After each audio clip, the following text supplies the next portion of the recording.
The broadcast is now starting. All attendees are in listen-only mode.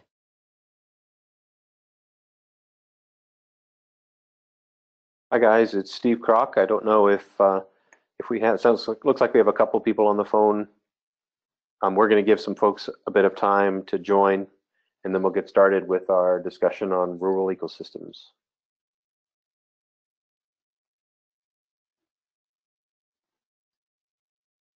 We are going to be using. We are going to be sharing a presentation just to keep the discussion going, so you can see what we're talking about and perhaps taking some notes. And we're also going to be using the chat window in the GoToWebinar control panel. So if you have the opportunity to access your chat window, that would be great. If you have the access to view the screen that's being shared, that would be great. And we'll even be using our Padlet link in case we decide we want to take advantage of this. So for the couple of you that are already online, if you want to hang on, we'll wait for a few more. Here we go. I'm seeing some names.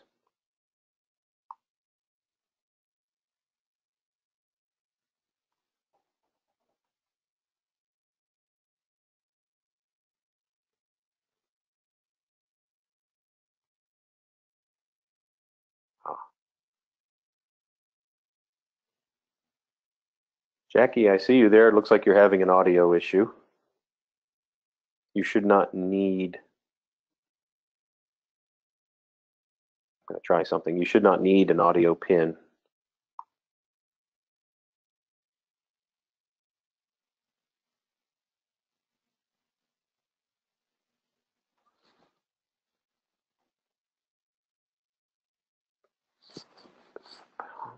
£5. I might try sending you a message, Jackie.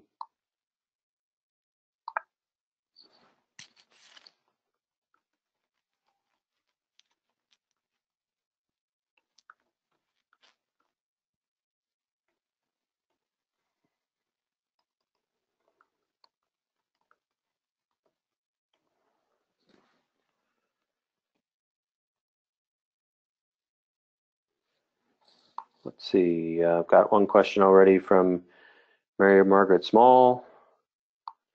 And will we be able to see who's on? I believe you will. I believe you'll be able to see the list of attendees. This is a GoToWebinar control panel, and I'm more used to a GoToMeeting control panel. So maybe Alex can help me determine whether folks will be able to see all attendees.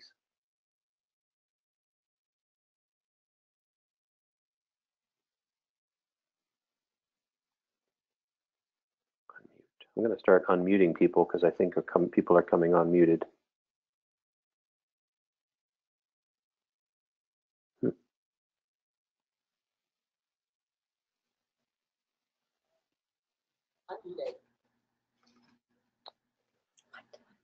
Okay, I've unmuted a few people, and you may mute yourself if you want to. I appreciate the discipline of coming on muted.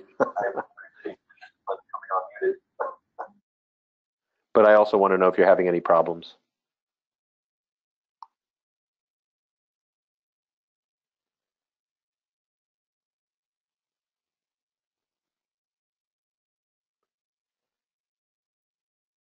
Jen, I see you on there, but I haven't heard from you yet.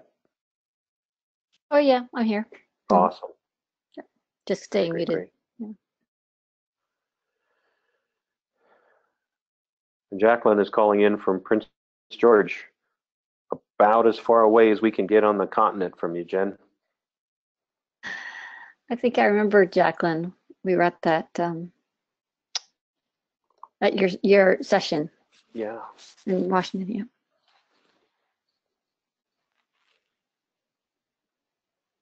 And Tracy and Mary, I can see you on there.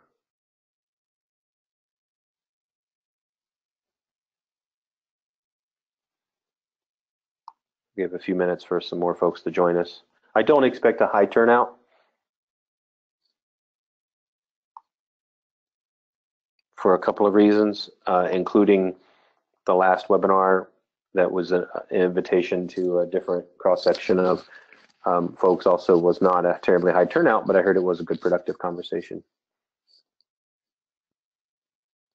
That's okay. crazy time of the year.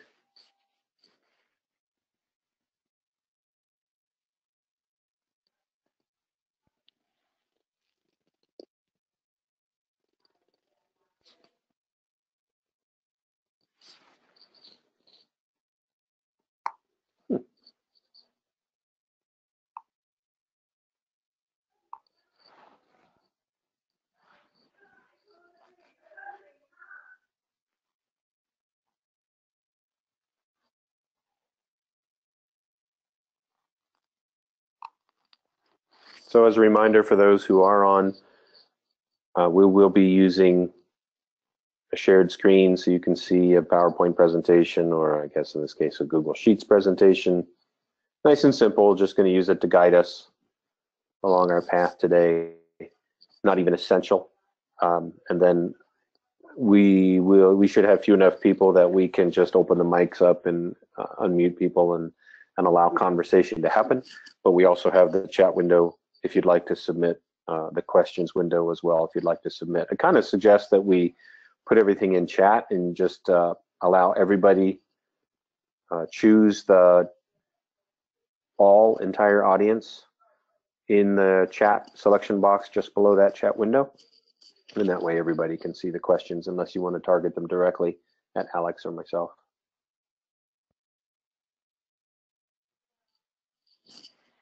You'll see that Padlet URL in the upper right-hand corner of every slide.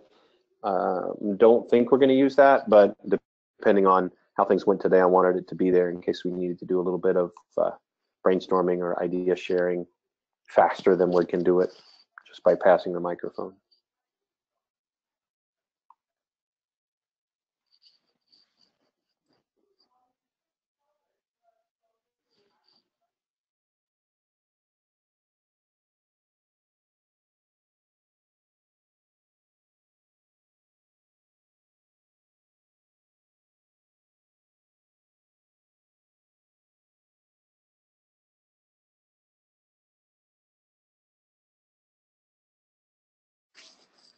Jacqueline, if you can hear me, I'd love it if you could either chime in for a second so that I could see if I can hear you, or perhaps send me a chat so I can confirm that you're connected.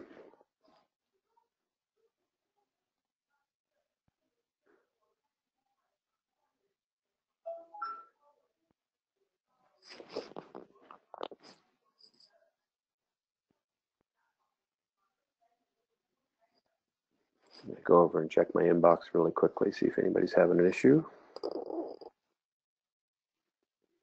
Not yet.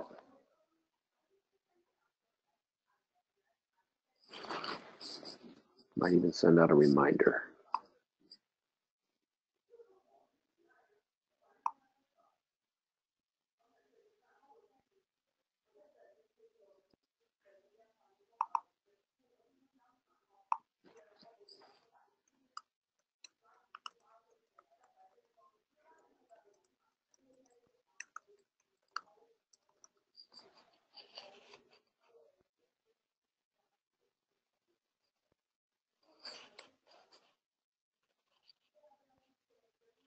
There.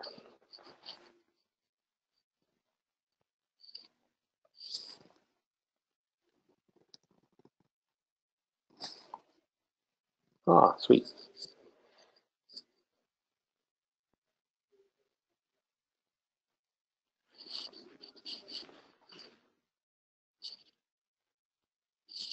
And Jacqueline, if you can hear me and want to use that chat box instead of the question box, it'll be a little easier to dialogue. But I'm glad you could hear. Thanks for checking in.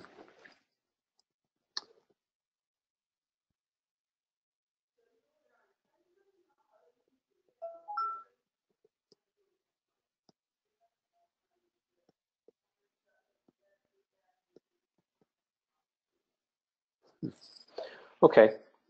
Well, I think we have two instances of Jacqueline now. We have a few of us on, and I suggest we just go ahead and get started. And now I think you're all reading my email now. All right. So thank you all for joining. I appreciate it. what I thought we would do today, and we have such a small group, we can pivot to whatever the group would like to do. But my goal is this. My goal is to take advantage of the idea of this being the third, really, of three opportunities that we've had to get together to talk a little bit about the special issues and needs associated with rural ecosystems. I say that we've had three because we had one webinar / conversation online a little while back, the beginning of the year, towards the beginning of the year, that was quite useful, quite successful.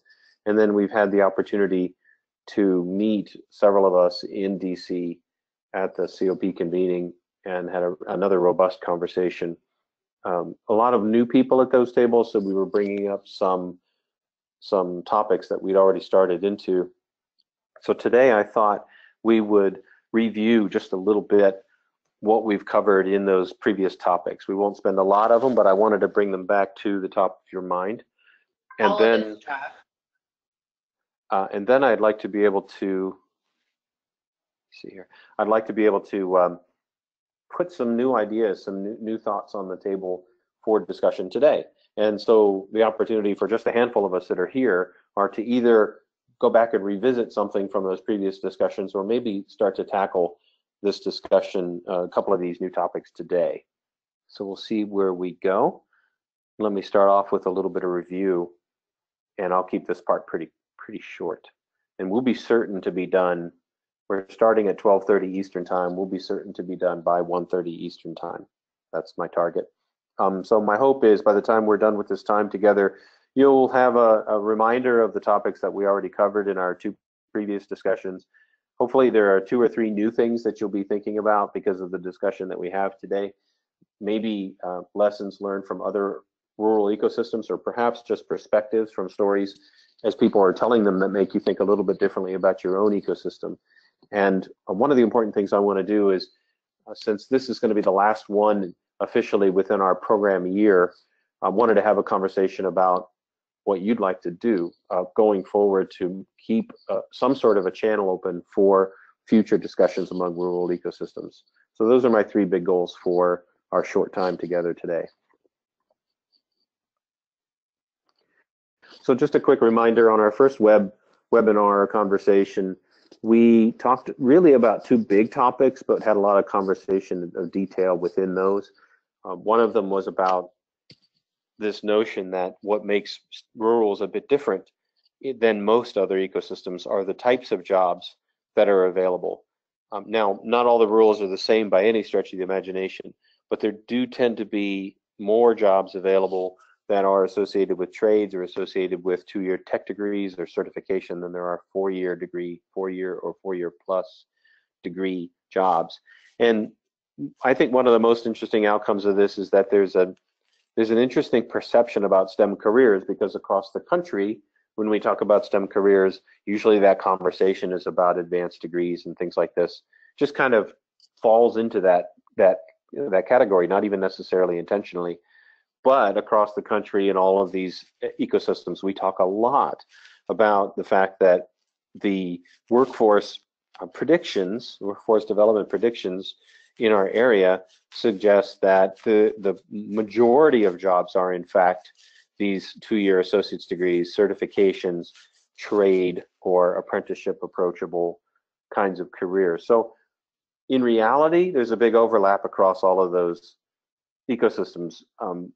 However, there's much more of the pie in the rurals has to do with those kinds of careers. But maybe more importantly is, how do you sell STEM in the rural areas when you're trying to focus people on the jobs that are available in the region?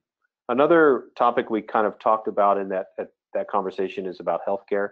And healthcare is one of these sectors that seems to be common with most rural, when they think about the future of workforce development and where the future jobs are. Each one has differences, but healthcare seems to be a common thread, which may be something we can take advantage of. As a result of the bullets above, then career tech, closer partnership with workforce development boards and WIBs are important as partners, maybe even more important than they are in many other ecosystem types. School counselors have are stressed everywhere and stretched thin everywhere, but in particular for rurals, it's seems like a tough job. And there was a bit of discussion on the first conversation about how some regions are helping their school counselors with understanding the bullets above and how do we help prep kids for these kinds of opportunities. And the last bullet that we talked a little bit about in this bigger topic of STEM jobs in rural areas was the role that small business plays. Again, common to every ecosystem is this notion of a huge piece of the pie in workforce development should be and is frankly around small business. But again, it plays a slightly different role in rural. So what is the role of entrepreneurship and training the skills that are necessary if a lot of our people who are educated and stay want to open their own businesses or pick up existing businesses or play a role in and grow existing small businesses. So those were key in the jobs discussion. And then we had the conversation around geographic spread, as you can see on this chart. What I found interesting about the geographic spread was maybe even more important to the discussion than the fact that the users, our families, are geographically spread, was this notion of the leadership that's trying to do the work. The leadership that's trying to do the work of an ecosystem, meaning the management of partnerships and the interfaces between partnerships, is tough because you have a very small group of people, but they may even be geographically spread out from many of our users, and therefore you don't feel the closeness, you don't feel the sense of community because of this interesting the way our families are spread out, but the way our leadership may be concentrated. That was a short but interesting part of our discussion last time. We talked a little bit about the value of mobile and virtual resources, and I personally learned, and I think a few others did too, about the number of rural communities that are starting to rely on Wi-Fi on buses for two reasons: making good use of all of that bus time, but also because a lot of our rural students don't actually have good broadband access. Let me stop right there before I go on and talk about DC and ask if anybody else has any inputs about that first conversation that we had. Is there anything big that I missed or that was particularly striking to you before we press on?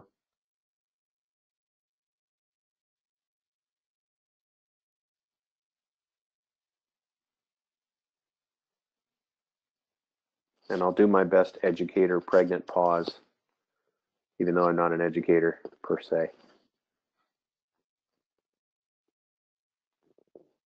I'm watching for questions, and I'm watching chat, and I'm watching to see if anybody unmutes. And if not, that's great too. I'll just plow ahead. I just wanted to make sure I wasn't missing something important from that first discussion.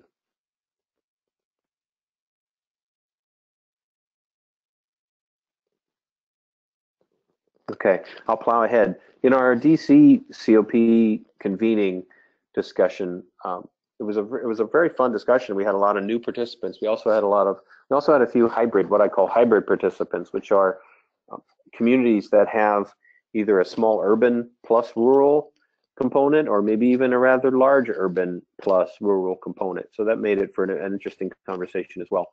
But I would say the overriding theme in our DC discussion was that culture is super critical. Culture is a really important thing. It needs to be valued. It needs to be embraced. It certainly needs to be recognized. There's the issue of being from within and being from without the community, and what does that mean?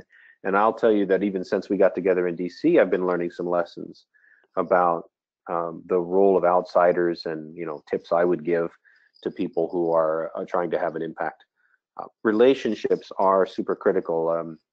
Everybody wears many hats, and we've talked about that one, but everybody wears many hats. I've often joked, if you invite 5 people of a rural community together, you've got 20 different organizations represented. That's a good thing. But an interesting idea was brought up to me in a recent conversation about the fact that when you think about taking risks, you take risks when you're wearing one of your hats. The thing we have to remember is that can impact all of the hats that you wear and all of those other connections. So I thought that was a very interesting conversation, and something that we'll talk a little bit more about today, I think. We sort of left that conversation in DC talking about how we might think about reframing the SLE, the STEM learning ecosystem approach for rural communities. Not in a great big way, but how do all of these discussions lend themselves to approaching rural STEM just a little bit differently? Is there anything that anybody wants to share from our discussion in DC that I might have missed on my short list here?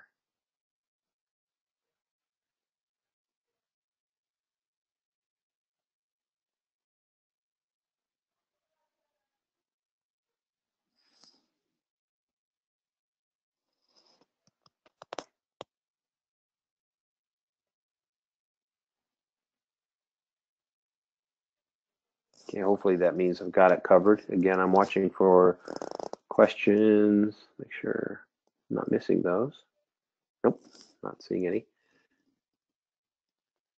Got the chat window open. Again, I would suggest if you're having a hard time with audio or you'd rather, it'd be better to use the chat than the questions. That way we can all see what you're putting in there as well. So what I wonder about is, we've talked about culture, we've talked about relationships, we've talked about sort of the geographic issues, but it seems like most of the issues, most of the difference come to this head around the people that are involved, and that includes the families that we serve and the culture that they sit in, but maybe even more importantly from a STEM learning ecosystems perspective, it has to do with the way the culture has an impact on our leadership, who they are, where they are geographically, what roles they play, what investments they have in relationships and things like this. I had a really great conversation with Jen Atkinson, who's on the phone with us today. And Jen is from Maine. Are we still on the phone? Oh, I see you. Good. I thought I lost you. Jen is from Maine, and some of you did get to meet her in DC. And she is part of the work that we're doing in a very, very rural part of Maine, right on the coast. And she and I have had many rich discussions. I really appreciate having a chance to think through things with Jen.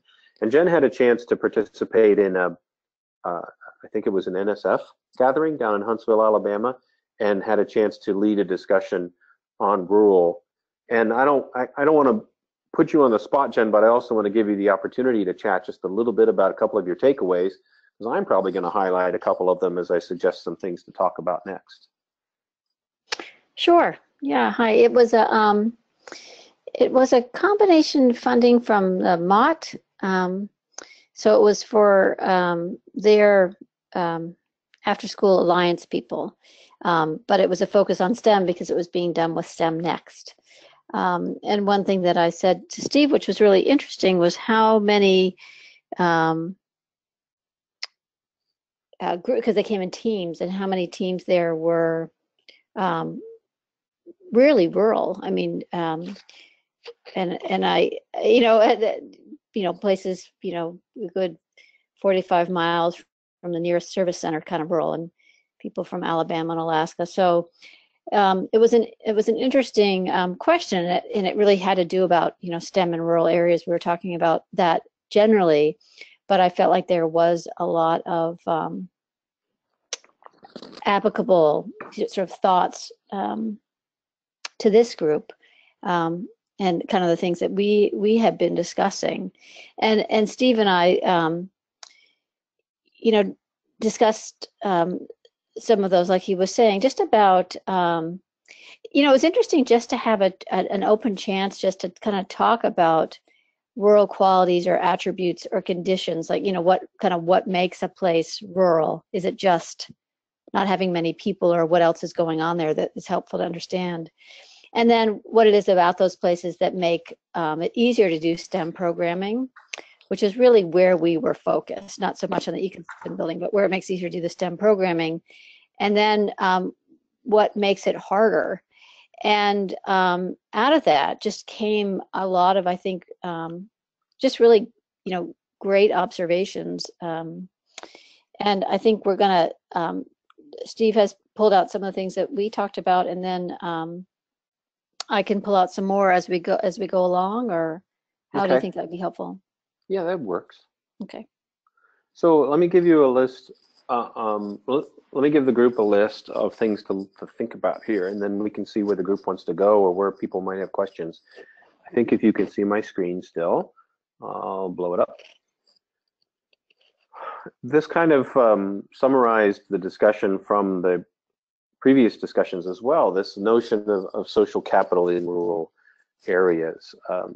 Jen shared something from her own experience that really resonated with me, and I hadn't really thought about it, that people lead with their connections, not their expertise. So it's how long they've been doing what they've been doing, who they're connected to, who they know. And there's this interesting dynamic of not risking the social capital that they have built up. So you may have the best idea since sliced bread, but if there's risk involved, we have to realize that that risk extends many directions. And so it may not be that they don't want to go there because it's a bad idea. It may be that they don't want to go there because if this doesn't go well, it affects all these other relationships that I have. And that gets us to this notion of relationships. And that got us thinking about kind of something to put on the table, which is to say, our current model right now is to send somebody like me from the outside into your community, rally the troops, get the different partners to the table, and get everybody to commit to this pattern of better ecosystem behavior. And one of the questions that has come up is this notion of, well, maybe the better idea is to help somebody, some individual, be prepared to know what those better behaviors are and give them the tools that they need to be able to buzz around and use the individual relationships that you have in a community to start to push group at a time into those better behaviors. By better behaviors, you'll see a list of down here of things like the way we communicate, the words that we use to describe what we're doing, maybe pushing people to do referrals to other programs, better collaboration between partnerships. So using somebody that gets the training to go in and just use the relationships that they have to nudge the different partners in that direction. And I guess I'm just going to toss up, well, I want to see where the group comes down on this notion. What does this make you think about when I put that up there? And I'd really like to give everybody a chance to share if you have the ability to on the call itself. What does this idea make you think of? Does it resonate? Does it trigger an immune response? What does it make you think of in terms of an effective way to approach your own ecosystem?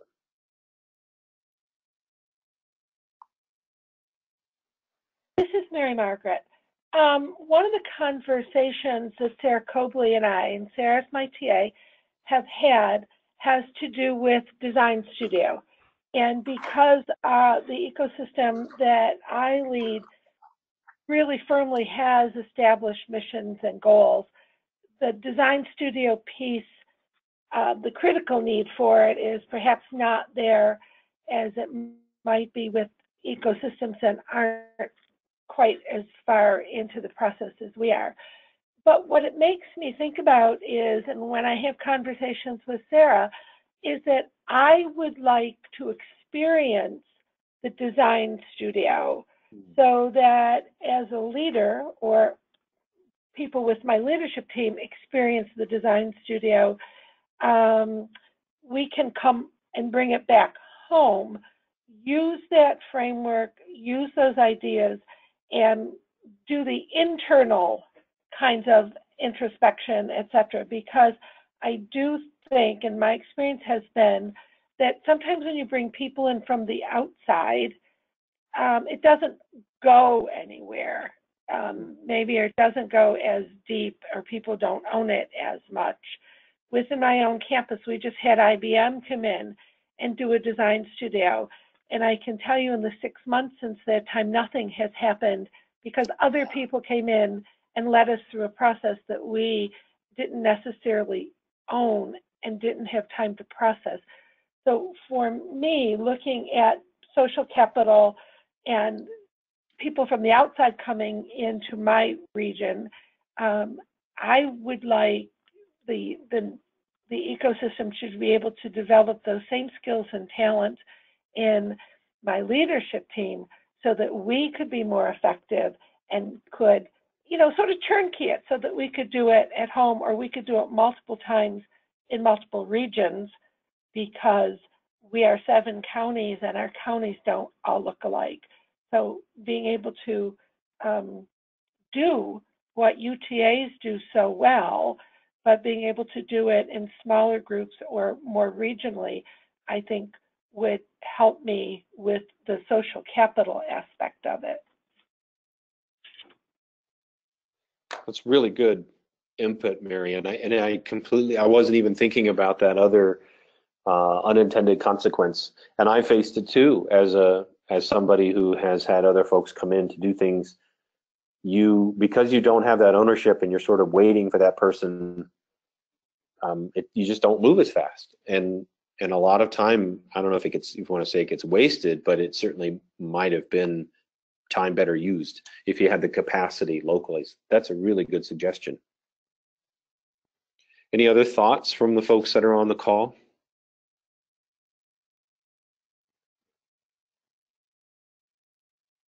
I'm quite literally hoping that some of the ideas that come out of here have an impact on the way we think about using the resources that are available going forward. So I really do appreciate the feedback.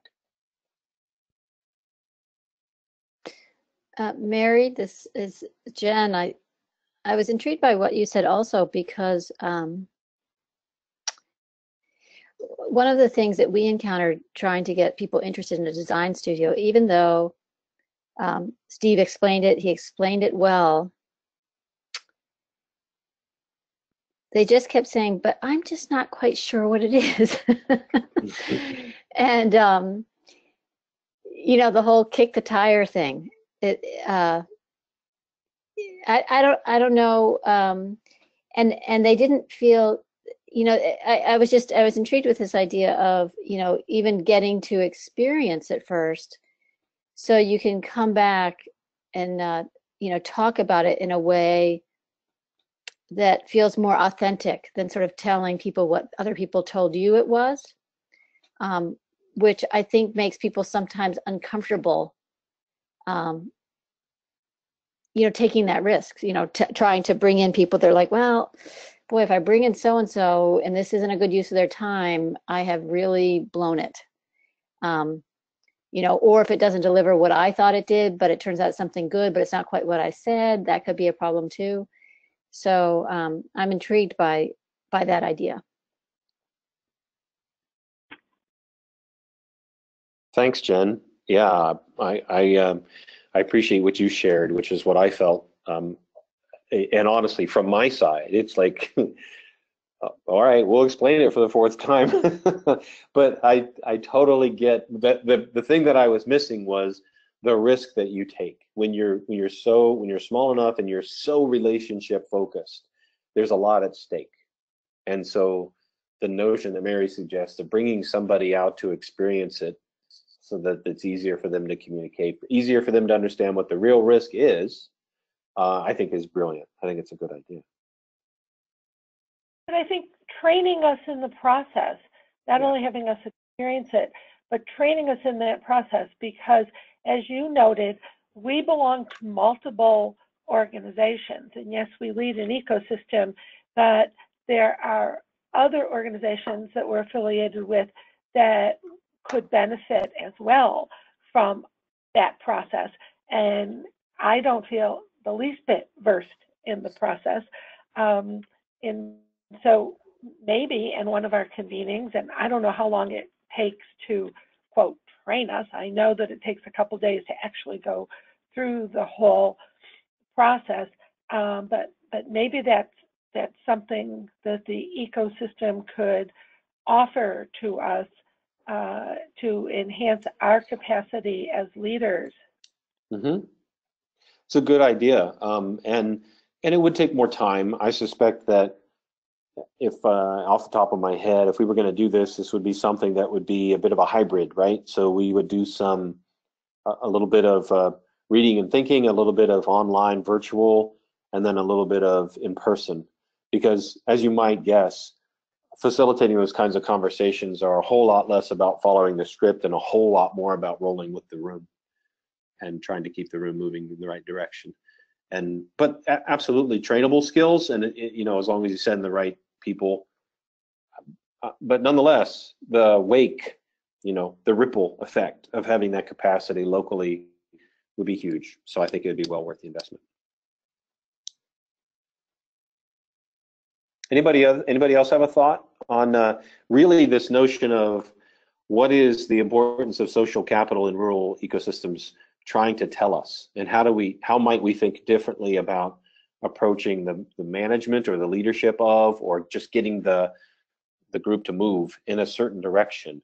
Is this notion of you see on my slide here something that Jen and I were talking about. She actually came up with the clownfish analogy because, of course, she lives works on the coast of Maine.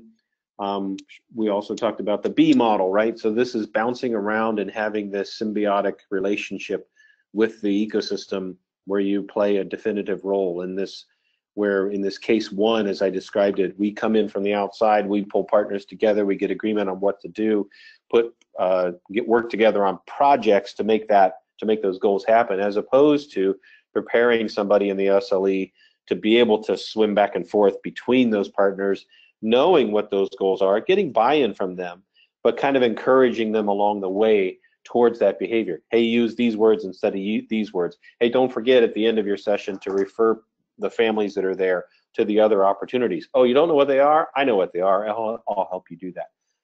And then even the notions of I noticed, you know, how's this partnership going? Do you guys need any help? Do we need to do any problem solving? If we do, how can we get together to get it done?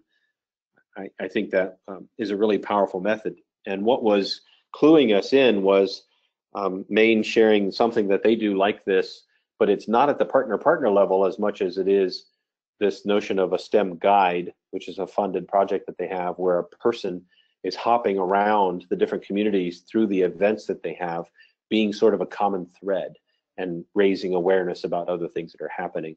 So it's a neat and a logical step from that particular model to doing something at the partner-to-partner level that we're talking about that might be an interesting way to address the social capital issue. So I just wanted to call out what did I mean by those sub-bullets underneath this suggestion for a model. And let me open it back up. What is that making you think about your own ecosystem and how we might approach it a little differently? Anybody else want to share?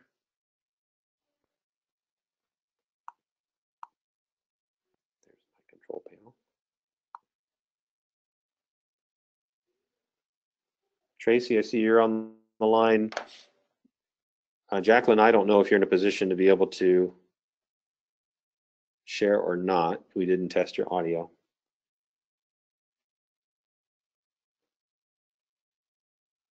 Anybody else want to chime in?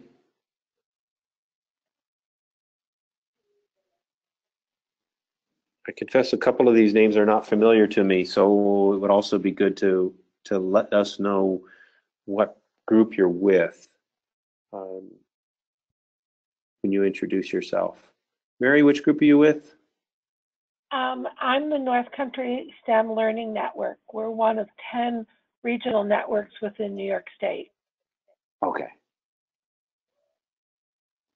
Thank you. That's right. And I remember you being on previous discussions now that you mentioned North Country. And Jen is with Maine. And Jacqueline, who we're not hearing, is Prince George, all the way on the western border of Canada. Alyssa, do you want to chime in?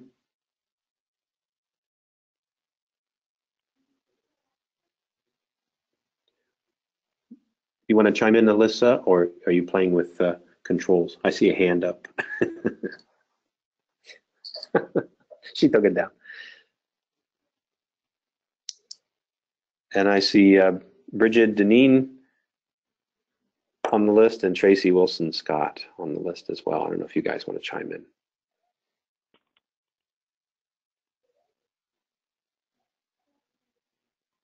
Oh, I think I see a question. Oh, Bridget is from Flagstaff. Okay. Well, and and I'm sorry if I'm pronouncing your name incorrectly. You are welcome to use chat if you want to pop a question in there or pop a thought in there too. We'll pay attention to that. I appreciate that a couple of you are not in a good position to use your audio. How about as a way of, I want to expand on this a little bit more before we turn to some other topics. I'm wondering, Jen, would you mind talking a little bit more about the STEM Guides approach and perhaps what you and I have been talking a little bit about how that we might expand that model to include a little bit more relationship between the partners? Sure. Yeah. So STEM Guides is actually something is developed for after school. It was originally conceived as a way to help kids in rural areas find and gain access to more out-of-school opportunities, because there's really no centralized place for them to go. You know, there's no museums or whatever. Things are kind of scattered. They pop up here and there. They can be online. They can, they just don't take the same shape or predictable form. And the thought was that STEM Guides who are able to connect with kids and connect with families and build those relationships are in a better position to sort of help sort of broker their experiences. STEM Guides, though, in doing that, have also had a pretty significant role of weaving through the many different organizations that touch sort of the after-school, out-of-school world. And in our area, that's certainly not limited to schools or limited to specific institutions, like a specific 21st century program.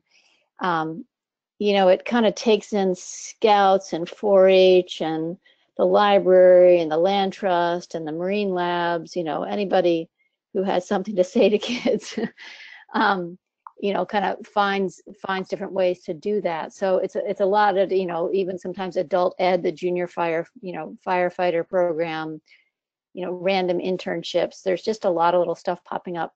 So the STEM Guides role is also really going kind of deeply into the community and knowing what people are doing and how they're trying to reach kids, sometimes helping them to do that or helping them to do that more effectively, making that happen. And one of the things that was interesting in a conversation I had not too long ago with one of the STEM Guides, when we were talking about the STEM learning ecosystem, is that she said that because she is sort of like the humble bee, I suppose the bumblebee, the humble bee, that she's not a particularly loaded or, I don't know what you say, but a person, when somebody's talking to them, it's very easy for her to kind of come in without people feeling in any way like, uh-oh, here comes so-and-so, what are they going to ask me for? Or,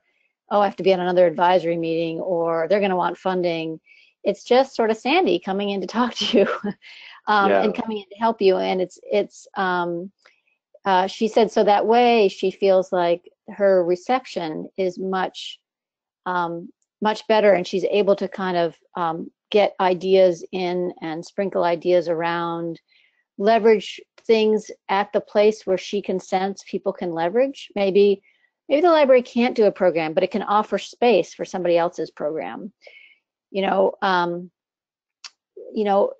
Maybe so-and-so can't offer an internship, but they could come in and do a quick talk, or they'd love it if you would run an activity and they could do that. So she kind of figures out how to move the ball forward with a lot of different groups, seeing where they are. And that comes from knowing them. And she said that she feels like that is so different from asking people, the heads sort of organizations, to come together for a meeting, to spend time and have a vision. And it's a lot less risky.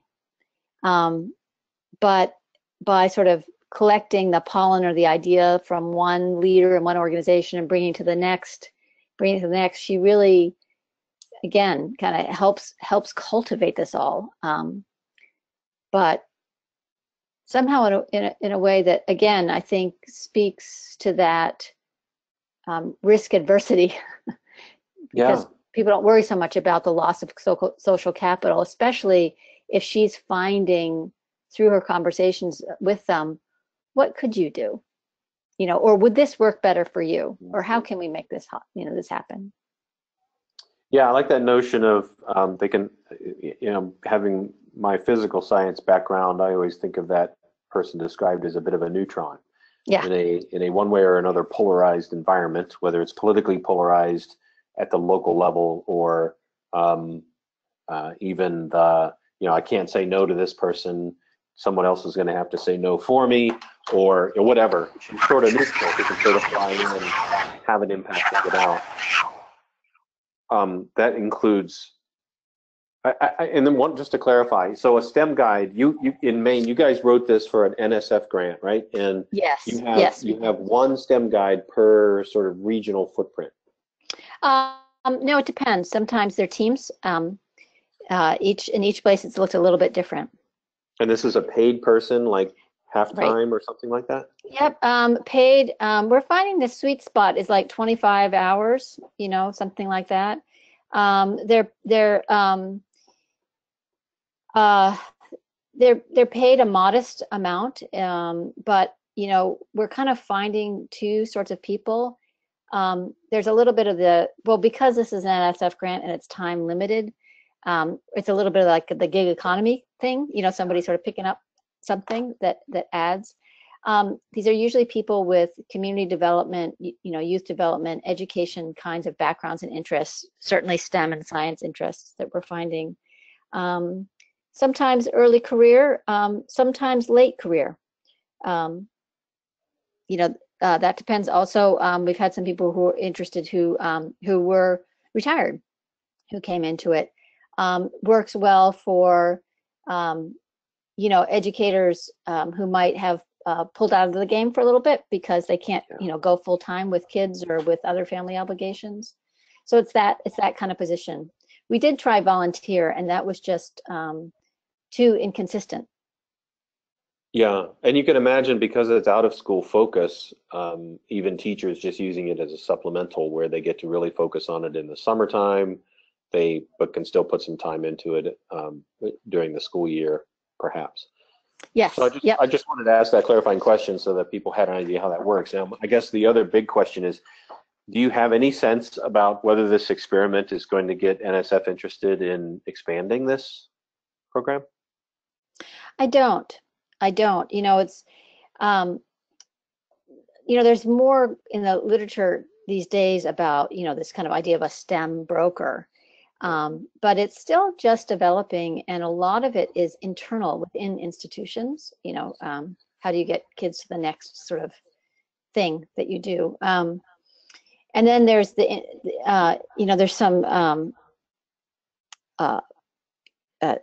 technological versions, kiosks and stuff like that, that people are experimenting with that have sort of something similar, but that doesn't have an ecosystem component. That just has sort of an informational kind of place sort of to gather and distribute.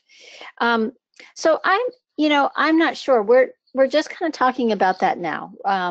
We did recently put a thing about STEM guides specifically on the NSF STEM for All video showcase, and had a really interesting conversation there from people who were intrigued with the idea.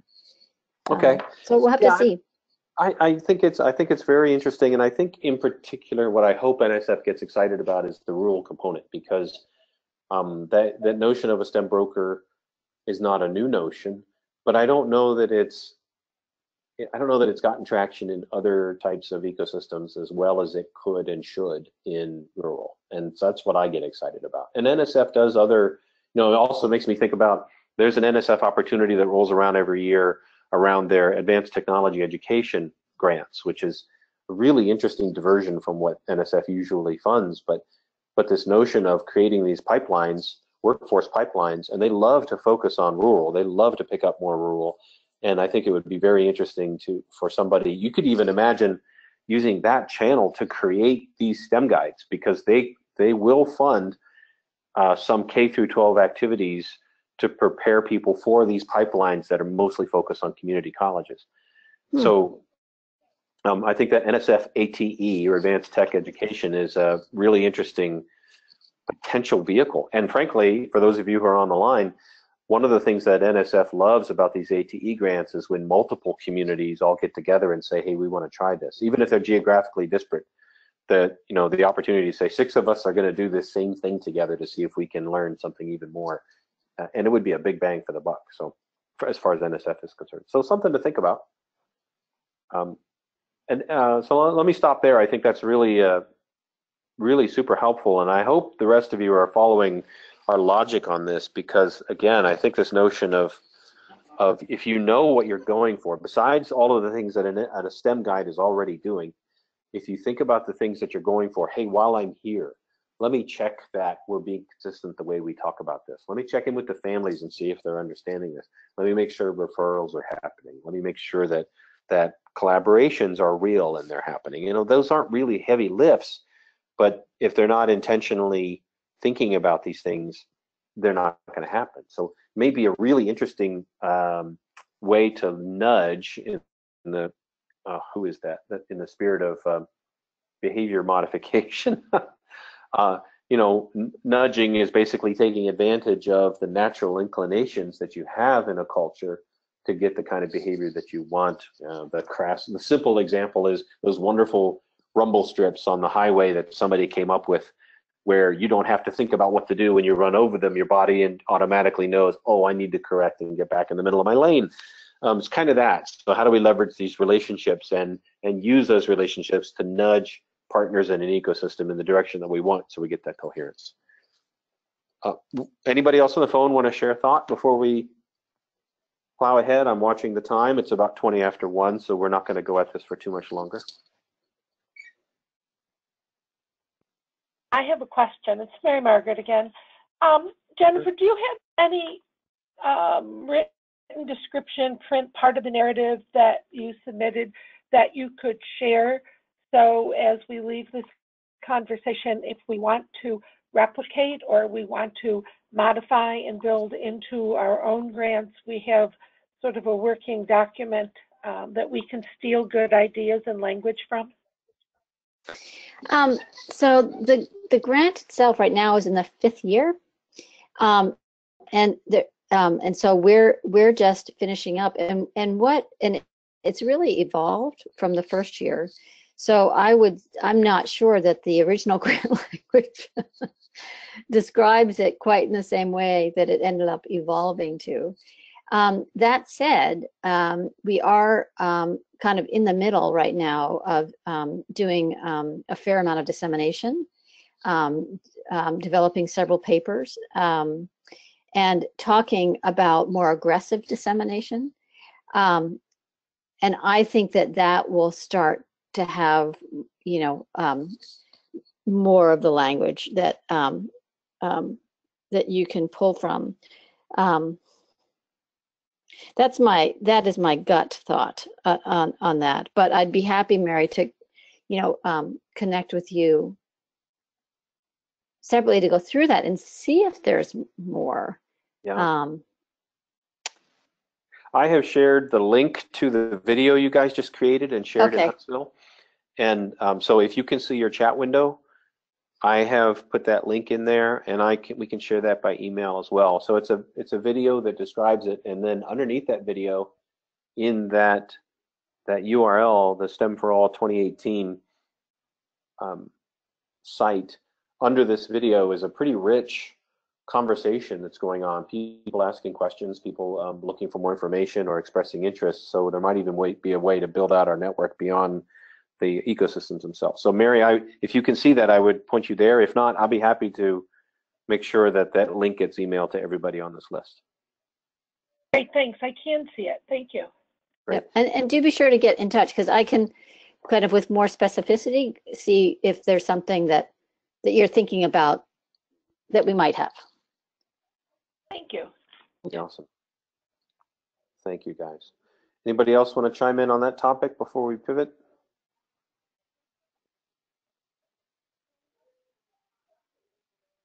The only might. Hi, Who is that? this is Veronica. This is Hi, Veronica, sorry. Veronica. And I know I'm not really a rural ecosystem. Hi.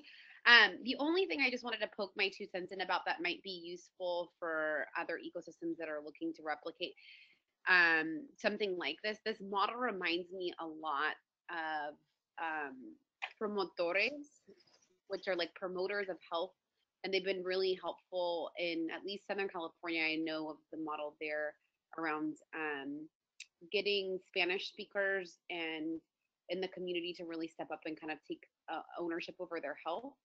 And so that might be interesting to take a look at the model because they've used it in the context of English language learning and also I think too leveraging women in the community as well as families. And so it may not be exactly the same, but it's an interesting concept to think about and how there are similarities with the STEM guides.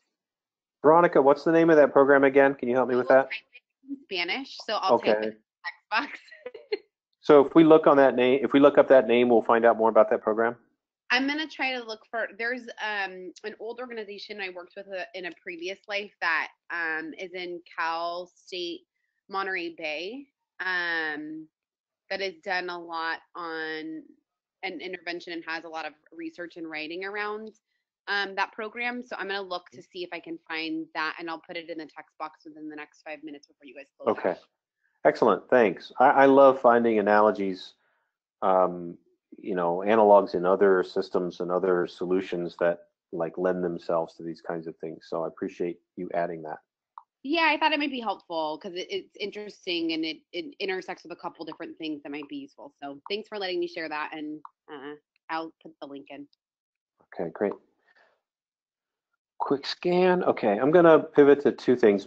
I did put other items on the table that we could talk about today, and maybe I'll just put them out there to provoke the group and ask if anybody has anything really important that they'd like to think about. You can see the list on the screen right now, and I want to leave just 5 minutes before we're done today to make sure we talk about what you guys would like to, what channel in essence you'd like to be able to use for more conversation. So a couple of questions that have come up, again, based in part on conversation with Jen and her experience in Huntsville, but also conversation with others of you.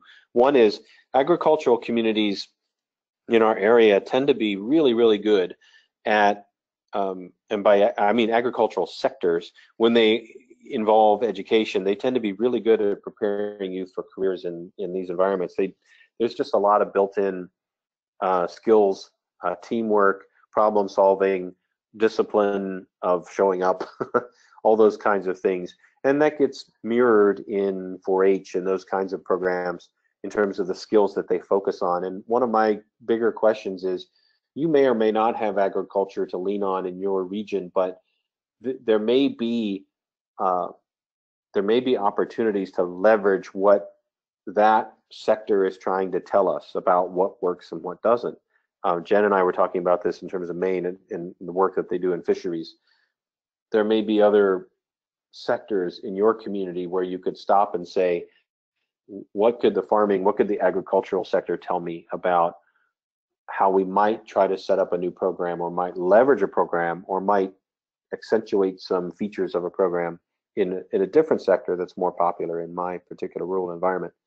The second one is just, one of the conversations was about the fact that leadership, nice thing about leadership in the rural is, again, because everybody knows everybody and because everybody wears so many hats, you have access to leadership in business sectors, in education sectors, that you don't often have in larger, more dense communities, because there's just a bit of a hierarchy. Not everybody has access to the president of this or that company, but you do in a rural. And how can you leverage that? How can you do things that involve leadership in a rural community that you just can't do in others?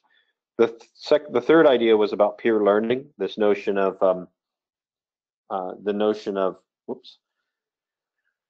there's a lot more opportunity for older youth training younger youth, or experiencing things with younger youth, to kind of get them exposed to those common skills, the teamwork, the problem solving, the project management, the getting things done.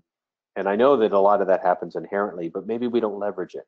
Maybe we're buying programs off the shelf that focus on certain grade level and they don't take advantage of peer-to-peer just across a few years. I know that in rurals you do pick up a lot more homeschool folks. That's where I live. That we have very large and robust homeschool communities. This is something that they thrive on, and would be a pretty interesting thing to learn from. And then the last one is just kind of the go-to, which is embracing virtual learning opportunities. What's working well? What would you recommend or tell people to stay away from in your area? So in the interest of time, I want to bring those up just in case there's something that somebody's really eager to share. And if not, we'll leave these on the table or in the parking lot, depending on the metaphor you want to use. And we'll shift to using the end of our time together to talk a little bit about how we stay connected after the end of this program year. Let me pull my control panel back up, which is a 3-step process. Here we are. Anybody on the call want to chime in? Oh, we've hit 1:30, so I want to be real careful of time. Anybody on the call want to chime in on any of those specific topics? Just like, hey, I really got something here that I want to share and want to make sure everybody knows about. Or, hey, this is a really, really important one for me.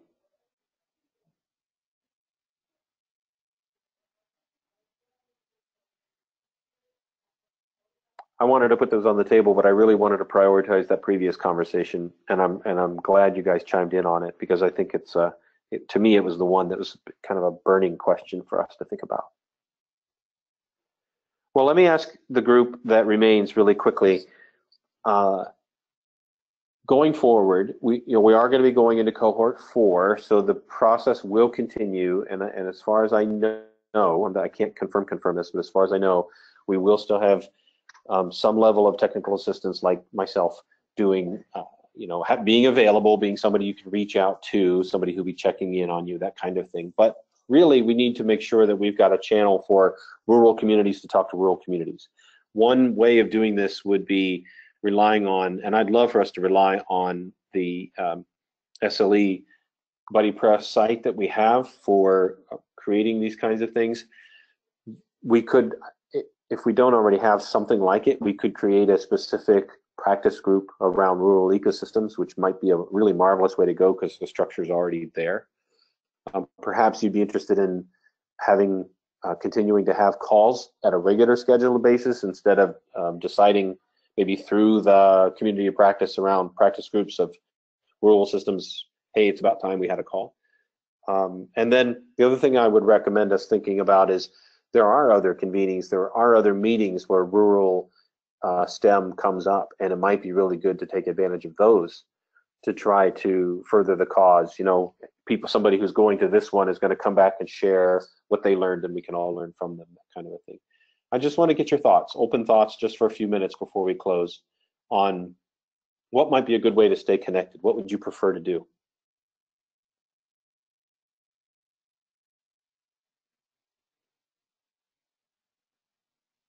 For those of you who can't use audio, if you want to chime in using either the chat or questions, I can forward that to the rest of the group. Do you have any preferences, any thoughts? Would you be in favor of a practice group?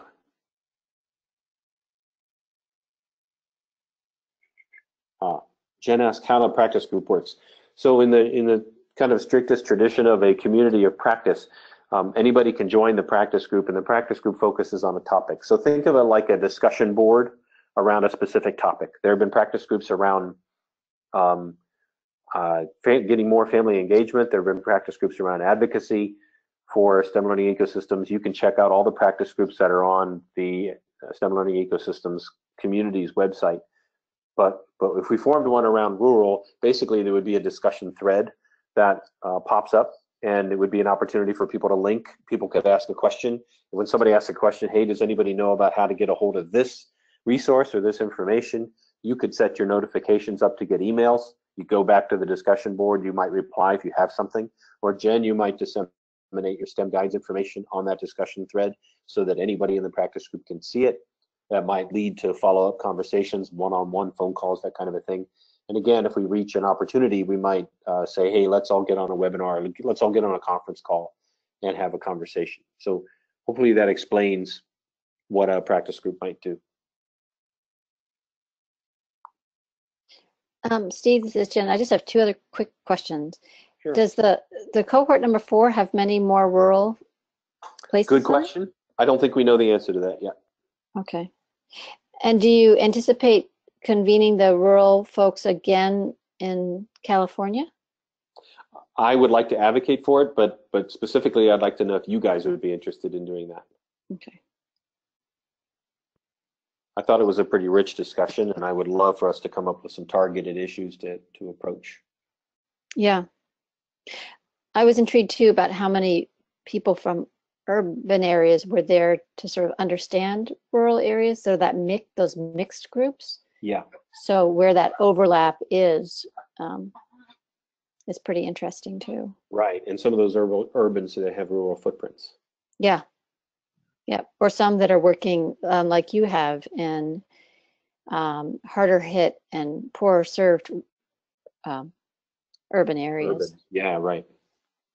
Okay, I appreciate that. And we'll push for that because actually, to be honest with you, I'll push for it, and then I'll reach out to find out if we have interest, because I think we did have enough interest, and if we have that much again, I would push for doing it again in California. Yeah. Any other questions or thoughts from folks on the call? I want to be mindful of time. I've taken you a little over.